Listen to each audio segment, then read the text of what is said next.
Let's see. All right. What's up, horror fans? Pete here from the Lassercast, where me and my good friend over there, Danny Torkel, Dr. Zayas God, like to talk about horror movies and streaming shows. So there's a streaming show right now on Shudder. It's a show that we've covered before, Horror's Greatest. And Danny and his lovely daughter, Charlotte, covered the first episode last week. How did that go, by the way? It was fun. We had a good time. It was on Animal Attacks, which are like some of our favorite horror movies. My favorite horror movie of all time is Jaws, obviously. But she, one of the movies that I showed her that like she like absolutely really loved it. And then also like when the movie ended, she was like so stressed out by it that she started crying was Crawl, the Oh, Alexander yes. Aja movie Yes. with the alligators in Florida. So I was glad they showed that. And yeah, it was that was a fun episode. And I thought this was a fun episode too, the Killer Dates episode. Also, I think they're.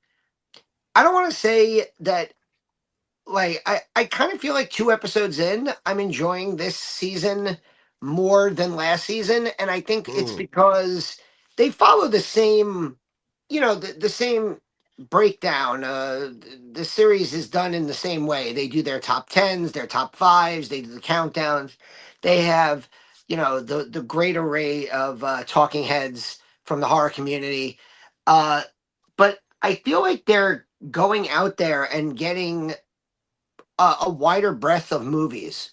mm-hmm. Uh, and I was really like interested that they showed in last week's episode. They showed scenes with Bart the Bear from the movie The Edge with Anthony Hopkins, Yes, yes, yes. which was a movie I loved growing up. I think I bought a bootleg VHS from my old video store of that movie. Right. Uh, this week for Killer Dates, I thought it was really interesting that they showed scenes from Taxi Driver. Yeah, I know. I know. Yeah. Because this episode weirdly was kind of Scorsese heavy, and uh, like Taxi Driver is a really terrifying movie.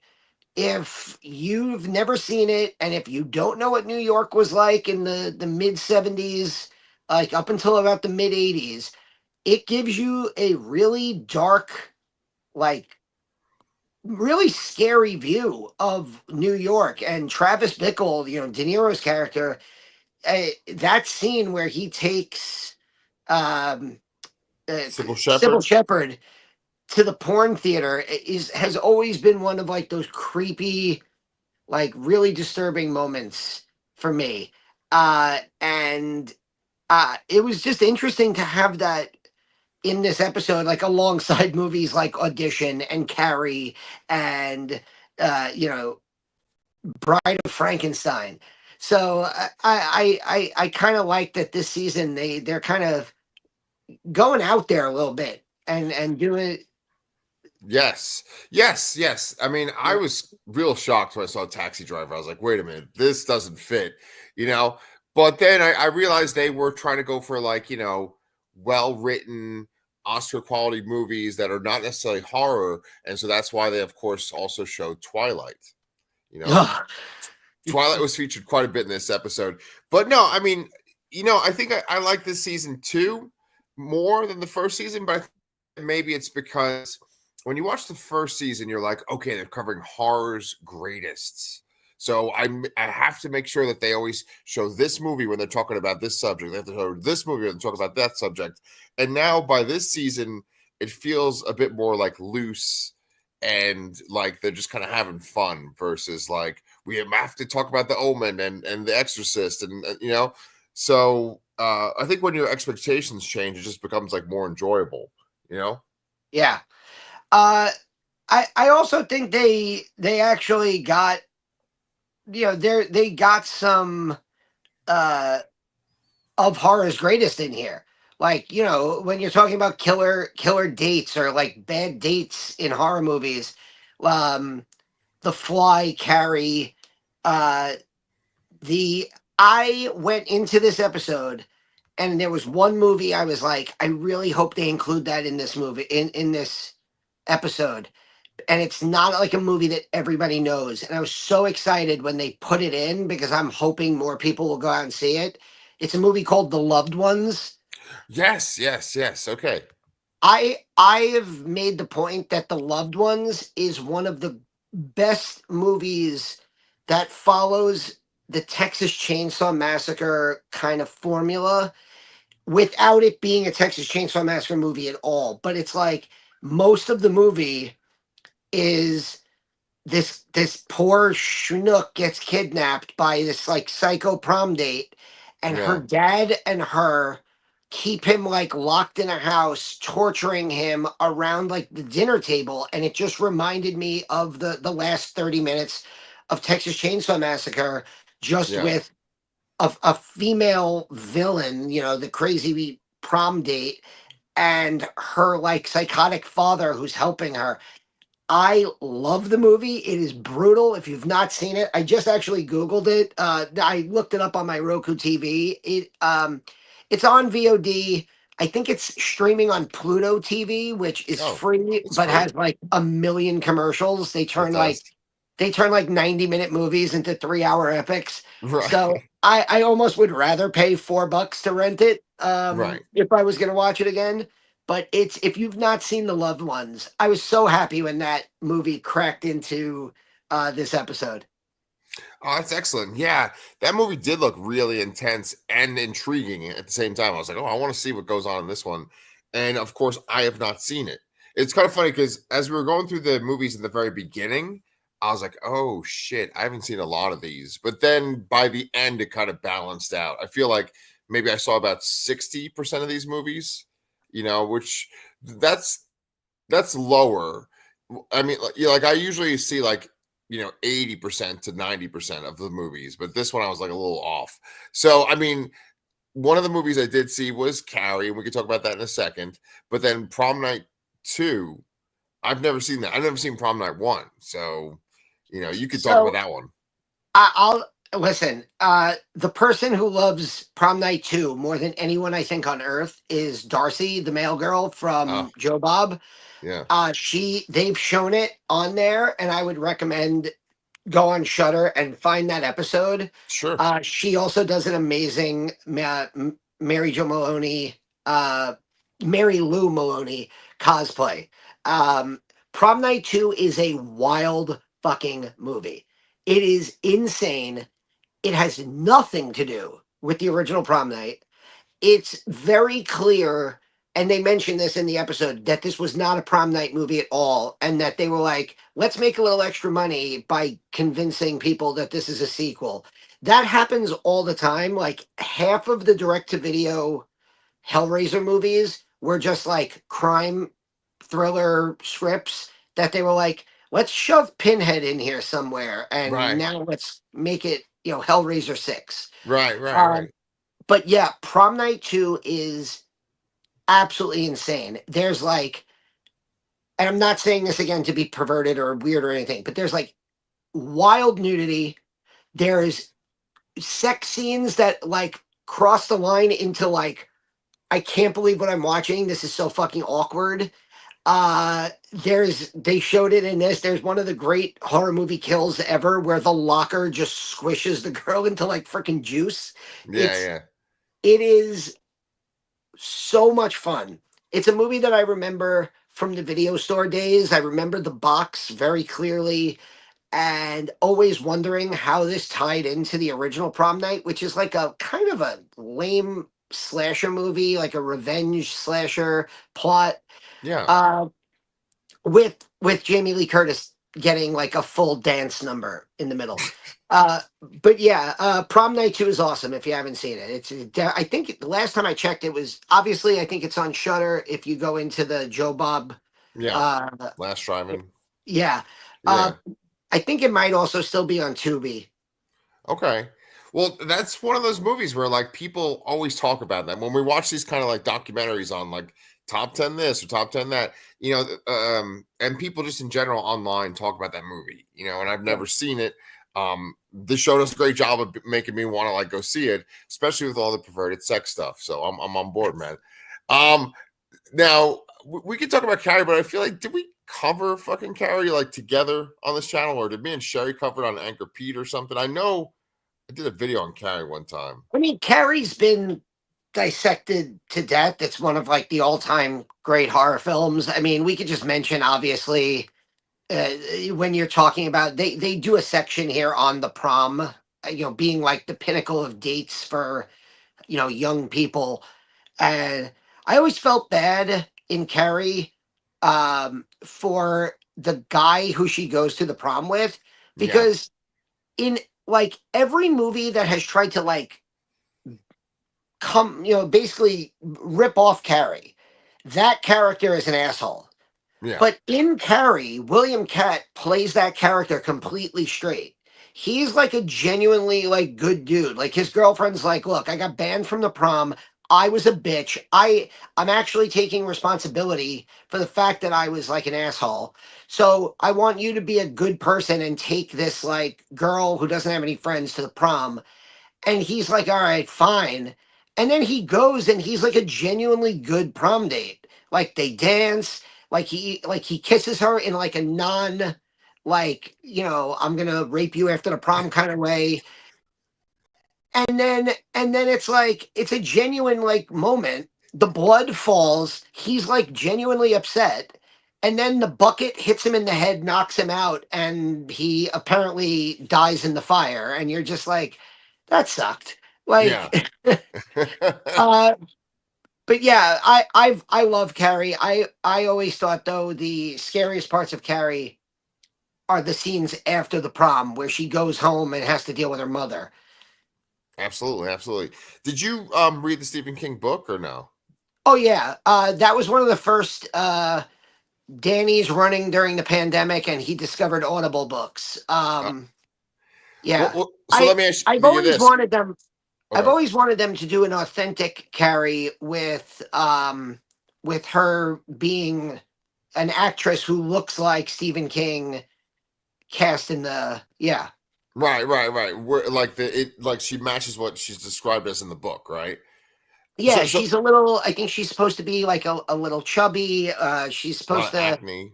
Yeah, she's not supposed to look like a model, which I mean, Sissy Spacek was 25, 26 years old, I think, when she did Carrie. But Yeah. Sissy Spacek was beautiful. And then, like, in the remake, who was it? Carrie Grace Moretz, who's Chloe. beautiful. And Chloe Grace Moretz, yeah. Yeah. Well, but my question to you is, in the book, is her prom date a nice guy, or in the book is he like a scumbag? The book is weird in the sense, if you've never read it, it's not a narrative as much as it's kind of like Dracula, where Oh. you're reading diary entries, you're reading police reports.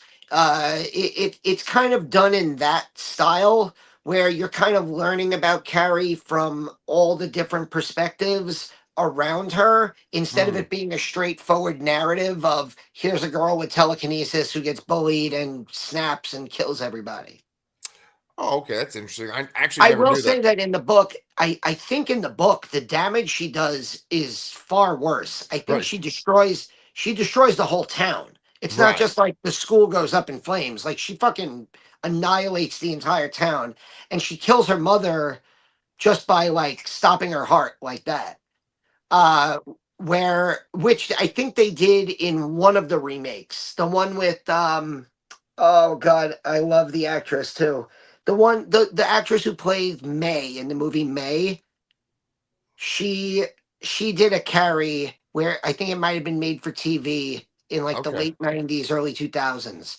Uh Okay. and they do that. But yeah, the book is good though. The book's worth reading, especially if you're a Stephen King fan. It's like his first, published. It's the novel that made him.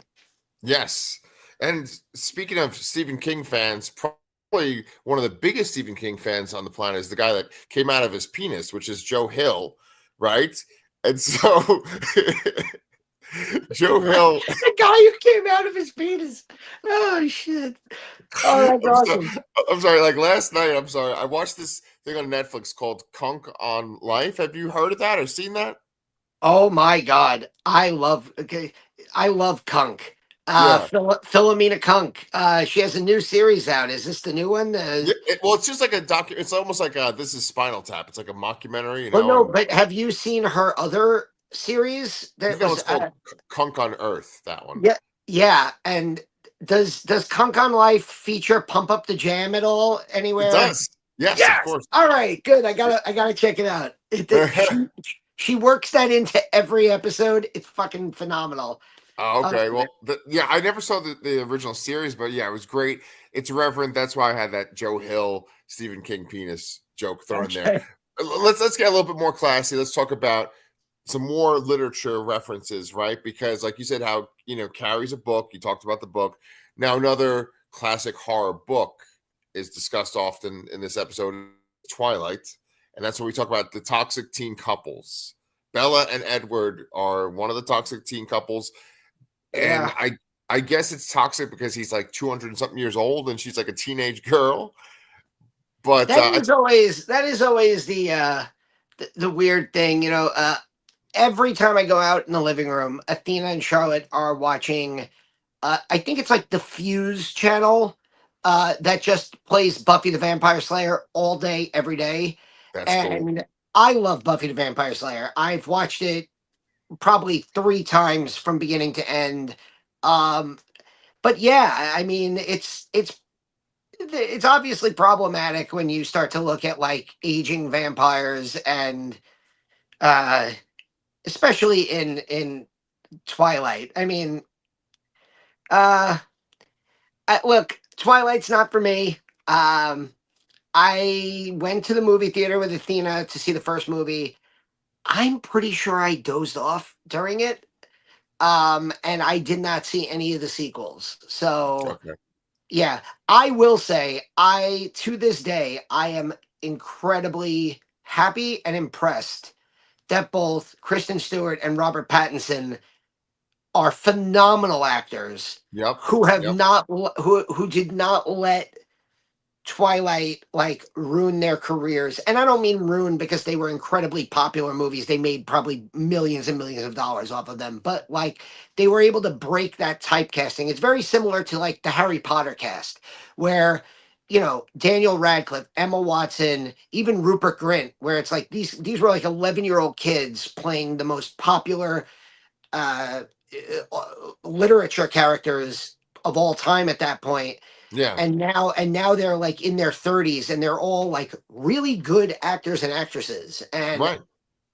uh but yeah, I mean, look, Twilight is a toxic couple. They spend, I mean, are they even a toxic couple? They like spend, isn't like the whole point of those books is that they get together, they have children, and like they kind of live happily ever after at the very end of the series. Like, aren't Bella and what's his name, Edward, together? So I don't know if they're toxic. I love that they included Let the Right One In. Did you ever see that? Yes, I did see that. Yes. Yeah. Oh, So I was really happy that they included that. That's one of my favorite, like a perfect example of taking like a vampire movie, a vampire idea and doing something different with it. Um and obviously, I mean, that movie is not about a romantic relationship, but it's about like, a friendship between these two characters, like, an old but vampire. What, which I forgot what I was reading and or what am I talking about? It was Interview with a Vampire, okay. where we talked about with Interview with a Vampire, Claudia, and how you're not supposed to turn children because then Yeah. we've had like we talked about this in our reviews of that show Yeah. Many how times. Yeah. yeah, the idea of like you have to live for eternity. You could be hundreds of years old, but you're in the body of a 14-year-old girl, or in Let the Right One In. Similar. It's it's got to be kind of hell. Yeah. No, I mean, like, that movie is fantastic, and it's cool because I like how you kind of pointed out that not all these are like romantic relationships; they're just friends in that movie, you know. And like it's cool because I think that for all the toxic teen examples, I think I saw all of them. I've definitely seen Heather's. That was one of the examples they threw Heather's in there, and then there was one other movie. I'm like, oh, I saw that as Heavenly well. Creatures. Thank you. Yes. Thank you so much, Danny. Yeah. Because I remember we covered that on the Anchor Pete channel, me and Sherry, and that was actually one of our most famous videos because, like, not famous, but most viewed. Um, Yeah, because like it had the woman from Yellow Jackets in it, and then Kate. Melanie Linsky Thank you, and a Kate young Winslet. Kate Winslet. I think that's directed by Peter Jackson. It is. Yes. Yes. Yeah, Yes. it's such a great movie. Such a great movie. Absolutely. And so, like, I feel like I saw all of these toxic teen ones, and then I put this up a little too early over here. Horrible hookups. The horrible hookups, I did not see as many. You know, I had seen some, but not as many. I mean, like one of the examples, the main example they use is Audition. And it's like, I've never actually seen Audition all the way through, but I've seen it always on these lists. And I've seen it Yeah. on this show too. Yeah, I listen. They covered Audition last year, I think, with the J horror episode. Uh, there's my friend Mike. Twilight ruined my life. Uh, Mike, I know your life. You have a good life. It didn't ruin it. So, uh, but look, uh, I will say with Audition, there is a reason why it keeps coming up on these shows. And you made this point earlier. You said, it's called horror's greatest. You expect to see certain things. Audition is one of those movies that you don't recover from ever. Um, like once you've seen Audition, you may never want to ever rewatch it because it's just seared into your fucking brain. And here's a fun fact. My dad decided, yeah, I'll show Charlotte parts of Audition when she was like 10 or 11 years old. So like Wait, every time your dad showed her? my dad showed her parts of that movie, yeah. Oh, And that's interesting. Okay. so we were watching it, Charlotte and I, and she's like, "Oh my god, I remember when Grandpa showed me." And I was like, "Jesus Christ, Dad, what are you doing?" Uh, Oh, wow. So he liked that movie. oh yeah, like because here's the thing: if you've not seen it straight through, it is a great fucking movie. It's an incredible movie. It just happens to have an incredible antagonist, psycho woman in it, and she does things in the movie that now they've all probably been spoiled for you, but you you can't believe the things that you're seeing on camera. And for me, it opened the door for me where I was like, okay, well, I got to find out who this director is, and I have to watch more of his movies. And it's Takashi Miike, and you end up going down a rabbit hole where you watch Ichi the Killer and Gozu, and you're like, well, okay, like he is a filmmaker that once you get down that road, you're just down that road. That's it. He just does wild shit. And he's a great filmmaker also. It's not like he's doing like shock movies for the sake of it. They're all like incredibly like great productions, good acting, and then like crazy fucking shit happens. Yeah, I actually haven't seen all of his movies, including Audition. And I mean, maybe that's 'cause I'm a bit of a wuss when it comes to this stuff. But I'm more open minded these days, especially about foreign horror films, thanks to you. And like, I wish I could say that it had I would had like a narrow perspective or something for not seeing this one movie, It Follows. But it's just I don't know why I've never seen It Follows. I think maybe when it first came out, I was like too scared to see it because it looked really fucking scary in the trailers. I was like, oh, I think I might pass on that one. But I know how good it is. I know like how awesome the people connected to it are, like the filmmakers. Um, so why don't you kind of make fun of me, Danny, because I haven't seen It Follows, which is mentioned in this episode. Well, so for years I was the guy who I don't want to say I didn't get it, but I didn't love It Follows. Oh, To me, It Follows is. I'm going to make a weird comparison here, but it to me it follows very similar to Longlegs yes, in this yes. in the sense that they're movies that when they came out, they got near universal praise, and they were called like the greatest, scariest horror film you've ever seen. And when I saw them, I went, "Oh, okay, all right." Like maybe if you've seen 14 horror movies in your life, this is the scariest one.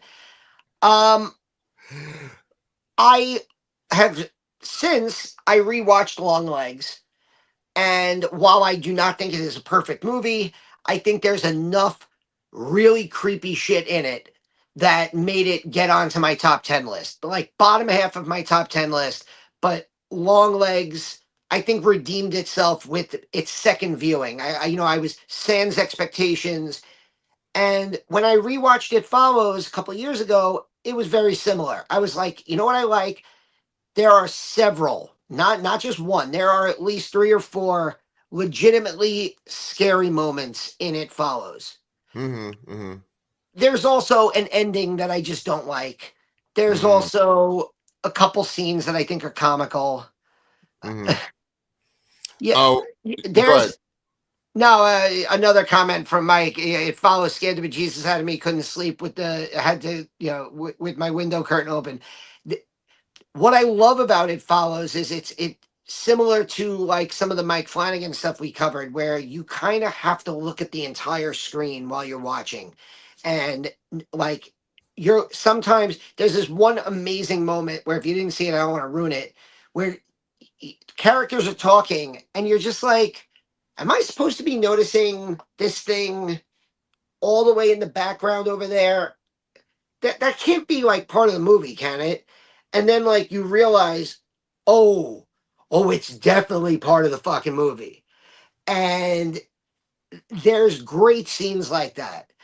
There is a sequel coming out later this year. And I'm really excited because I'm going to revisit It Follows again. Charlotte's never seen it. I feel like it's a perfect movie for her now, especially that she's in high school, um, to watch. Uh, it also stars Micah Monroe, so there's that connection with Long Legs, Long and legs. just Yeah. the idea that Micah has put together in like a very short time, put together a really great horror resume. Mm-hmm. She's in The Guest with Dan Stevens. Uh, she did this other movie where she's like a ride share. She calls like a ride share or like an Uber, and Yeah. the Uber driver is like a serial killer who's trying to kill her. I don't remember the name of that movie offhand, but it was good. It was worth watching. I think I found it streaming free somewhere. Yeah. Um, but yeah, It Follows, if you haven't seen it, is definitely worth it. And horrible hookups. I feel like we're just kind of talking about movies without bringing them back, and that's my fault. I ramble. But It No, it's okay. Follows starts. The whole point of It Follows is she hooks up with her boyfriend. They have sex in the car, and it turns out that by doing that, he's like passed the curse onto her. So it's a horrible hookup in the sense that he's literally passing on a like ST curse to her, you I know? see curse. And Yeah. like that's like obviously a lot of people look at, It Follows, and they talk about how it's like a metaphor for sexually transmitted diseases and things like that.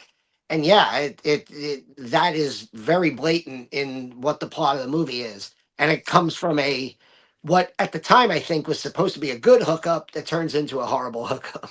Right. Right. Right. Yeah.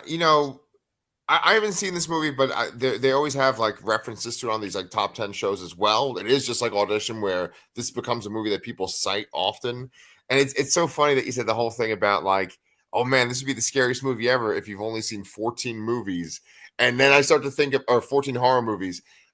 And then I start to think about how you feel about Long Legs. And I'm like, oh shit, on my top 10 horror movie list of the year, Long Legs is not in the bottom five, you know? I totally get it. I Yeah, totally yeah. get it. I had a good conversation about long legs the other day with my friend Jared, who does the Puppet Masters Castle Freaks podcast. And we were talking about how we may have liked the movie more if Longlegs wasn't in the movie. And Oh, how, even though I love Nicolas Cage, how it almost feels like he distracts from the movie a little bit. And like also how Micah's character, considering she has like visions, may be the worst special agent of all time. yeah, yeah, yeah. I mean, Like, do you ever have a conversation with somebody about a movie that you like, and when the conversation's over, you're like, "Do I like this movie anymore?"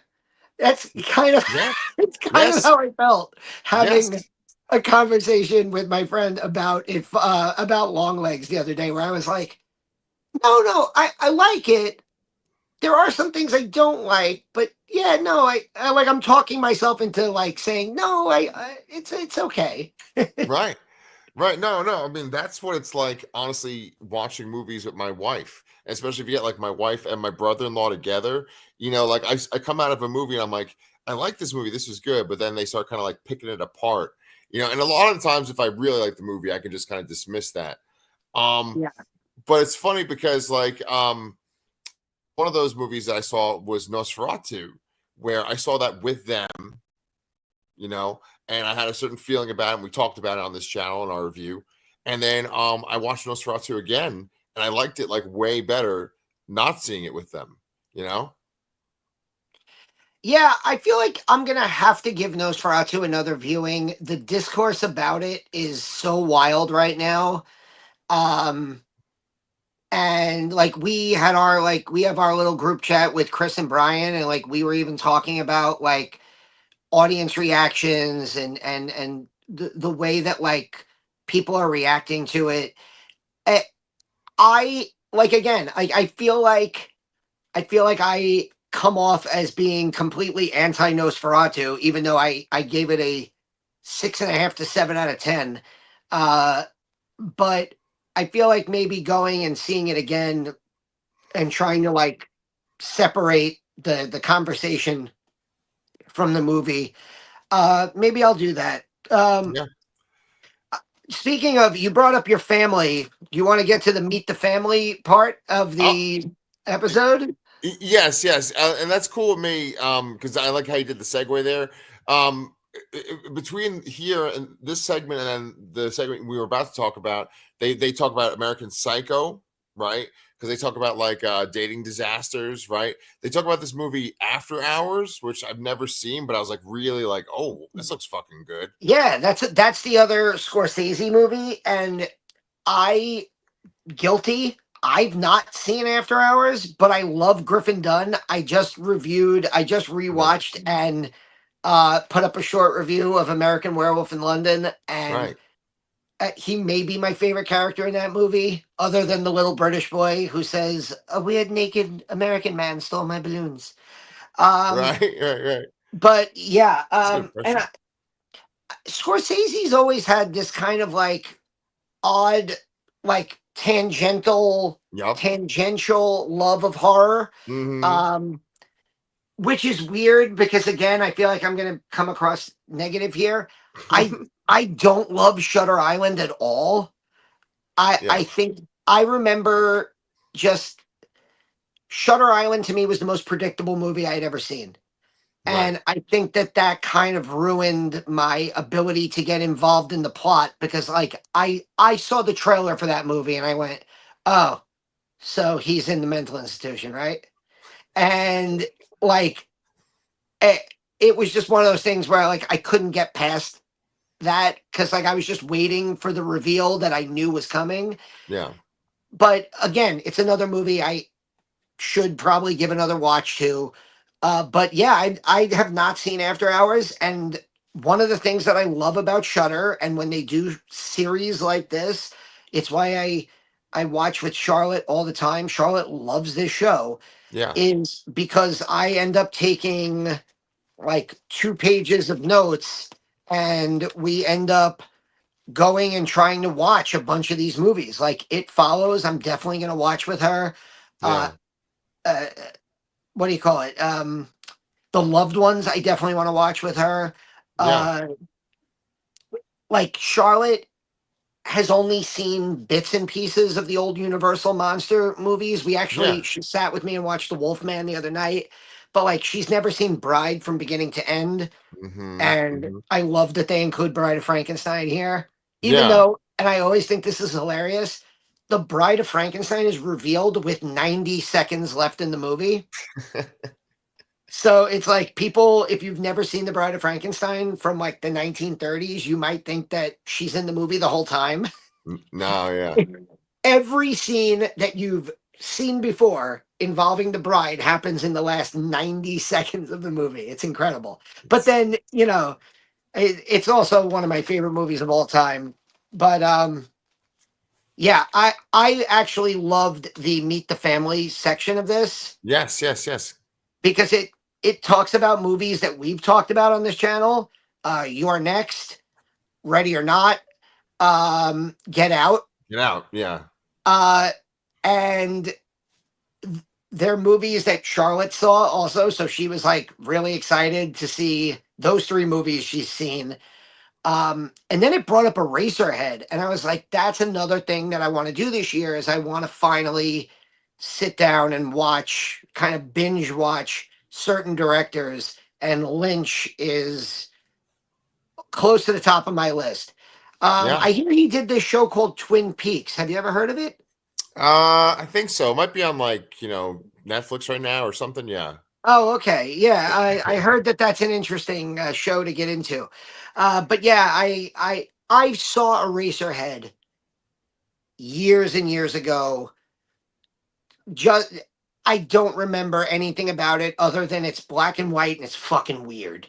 And there's like a baby that is like looks like, yeah, like a Yeah. little monstrous little baby thing.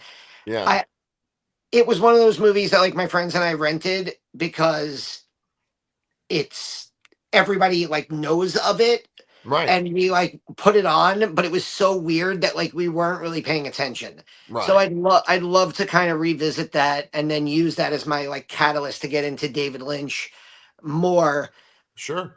Yeah, because I think like I would have to look at David Lynch's filmography, but I've seen The Elephant Man, I've Yeah. seen Blue Velvet, Dune. and I've seen Dune. Yeah. Yeah. Yeah. Yeah. Yeah. Right. Right. So I mean, yeah, he's obviously made a bunch more movies than that and TV stuff too. And it's funny because like I was not expecting to see Eraserhead on here either. Like it's just.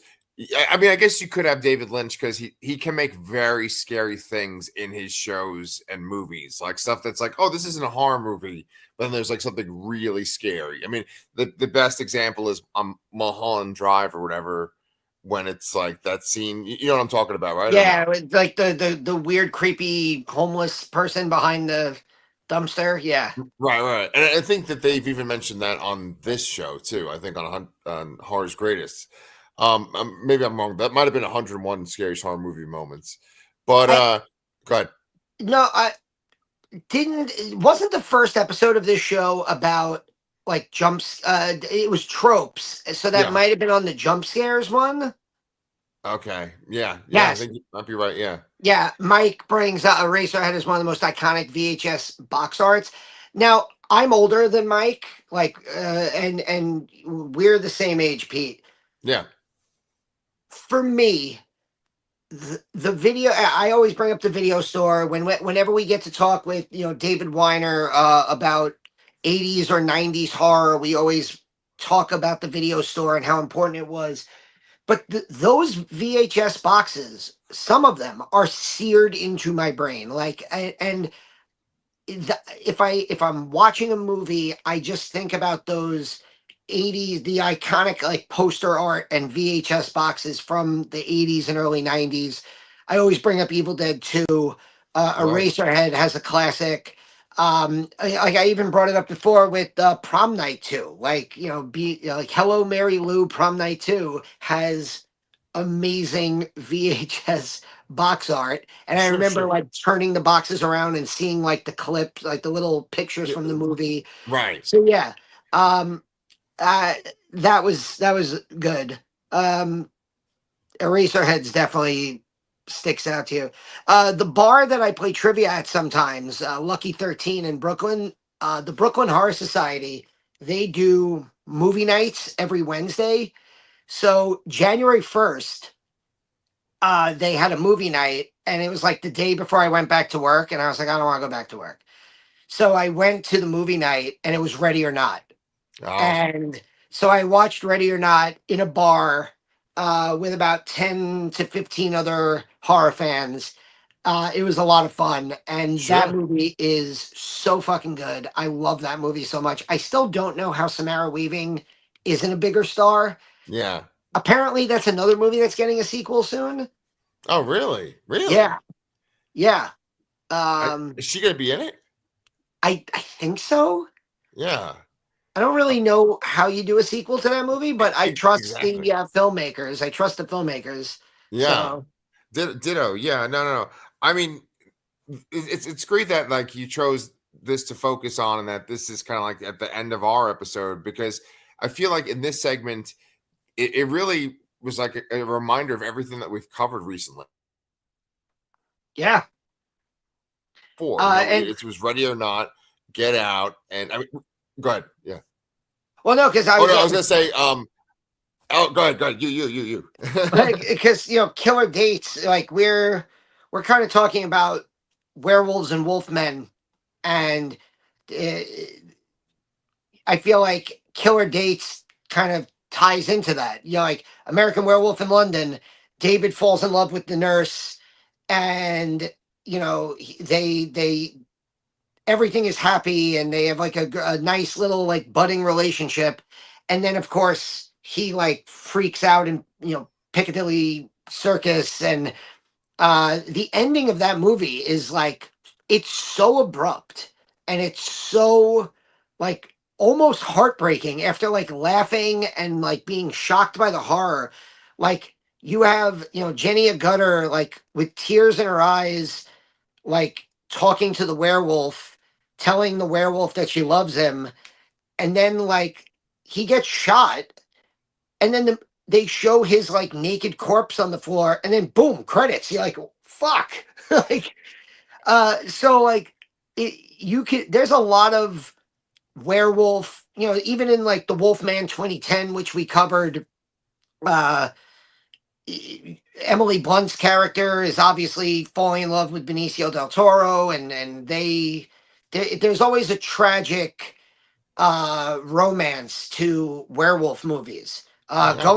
Going back to the original Wolfman, with Lon Chaney, stalking the blonde from across the street, and then like you know they have like their moment, and like the movie ends where he gets killed because he goes after her, and Mm-hmm. there's always this kind of sense of a tragic romance, hidden date kind of thing, or scare killer date kind of thing when you're dealing with Wolfman and werewolf movies. Yeah, that is a really, really good point, because they don't really feature those movies that much in this episode at all, right? I mean, obviously there are werewolves in Twilight, but aside from that, not really. It's always going back to Twilight and Stephen King's penis, right? So, like, no, I was gonna say though that I never seen what's the one with the family where it's like the survivalist woman. You're next. You're next, thank you, duh, because I keep thinking of Let the Right One In and then Get Out and all that. You're next, thank you so much. You're next.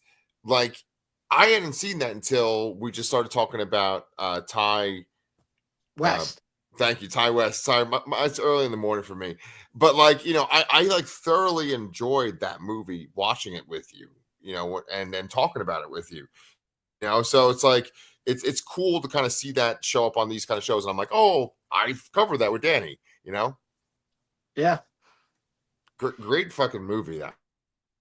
Yeah, So one of my favorite modern final girls. Both her in Your Next, and of course Samara Weaving in Ready or Not also. Yeah, yeah, yeah. So it's cool how they like tied it all together. And then one last thing, unless you have some other stuff you want to say about this episode, we forgot to mention the guy from Mystery Science Theater 3000, like his story, his bad date story, Jonah Ray Rodriguez. Do you remember that Uh, story? you remind me. He said at the beginning of the episode, right? Yeah. So he's talking about like bad dates and stuff, and he talks about how he went on a date and a girl actually had a seizure, right? And then he says to her, "Are you being possessed?" You know, right. And it's this funny like date story. It's about like his real life. It actually happened to him, but it just kind of goes along with what they're talking about in a lot of this episode, which is that like there's so much awkwardness and vulnerability when you date people or try to get with people, that it's no wonder that they've capitalized on it in horror. Yeah, I will say one movie they did not mention that I thought Uh-oh. would be on this list Oh no. was Maniac. Oh. I thought you were gonna say the movie you always talk about, the one with the slasher who falls in love with the blind woman. Oh, Unmasked Part 25. Yes, Yeah, that yes. could be on every list. That could be on every. In fact, it's a really good segue to mention that the next episode of Horror's Greatest is on Hidden Gems, which like Charlotte wasn't sure what they meant, and I'm like trying to explain to her. It's like probably like movies that not a lot of people have seen, and which I'm excited for because they were showing some clips from movies I haven't seen, and I'm like, Right. oh, maybe I'll have like a new list of movies. But yeah, Unmasked Part 25, one of the great hidden gems of all time. Uh, yep. But yeah, Maniac would have been a great movie to put on the killer dates list because he, that's his whole motif. Bring the girl back to your hotel room, kill them, skin them. No, not skin them, scalp them, make them a mannequin. Uh, you know, good stuff. Also, there's probably the greatest killer date moment in horror movie history is when Tom Savini takes the girl to the Verrazano Bridge overlook, and Joe Spinell jumps up on the fucking car and blows Tom Savini's head off with a shotgun. Right. That would probably ruin the date. Um, Yes. yeah, But it's funny though, right? Because they did show a clip from Maniac, but like it was like real brief. Like they didn't focus on it at all or that scene, but they did show a clip from it. And I think that they could have done more with Maniac. They could have talked about it in detail. And yeah. especially if you're going with like Taxi Driver and other Scorsese That's horror. I thought. Yeah, Right. no, I 100%. I thought that they were kind of going to go down that like dark road of 70s, late 70s, early 80s, like grindhouse, uh, like, Frank Henenlotter, Bill Lustig movies. You could have thrown Basket Case on here. Shout out to Terra Threads, by the way. I've been wearing so many of their shirts lately. So this one just came. I don't think this is one of those that I don't think I could wear to work. Right. The whole you're like, hi children, let's learn history. Here's a scalped woman on my shirt. But yeah, Terra Threads has been hitting it out of the park. I think Yeah. they've become my go-to company right now. That's fucking great, man. Yeah, I need to get some more horror shirts myself.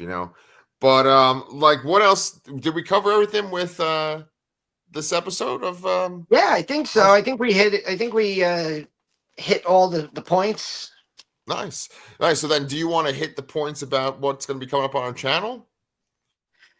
So yeah, we are covering werewolves and wolfmen right now. We have uh we reviewed the 2010 Wolfman with Benicio del Toro and Anthony Hopkins. I have a bunch of shorts up. I have one for the original 1941 Wolfman and American Werewolf in London. I have later this week. I'll have a few more short reviews of other werewolf movies, and then I already have my tickets for Thursday night to see Wolfman at the Regal by my house. So as soon as you see Lee Winnell's Wolfman, we can record a review of that. Yeah, I'm pretty sure that'll be next weekend. I mean, if you're able to record on Saturday of next weekend, you can knock it out then, you know? Either Saturday or Sunday. Yeah. I think I have one more week of tutoring I have to Oh, do, and then that's it. no problemo. Yeah. Nice. So, yeah, I'm looking forward to that. I'm actually really looking forward to that movie just because we've been talking about the Wolfman so much. I talked about the Wolfman when I was on Mike Bongiorno's Pop Culture Man Children. I know he watches these videos of ours too, where we talk about horror's greatest.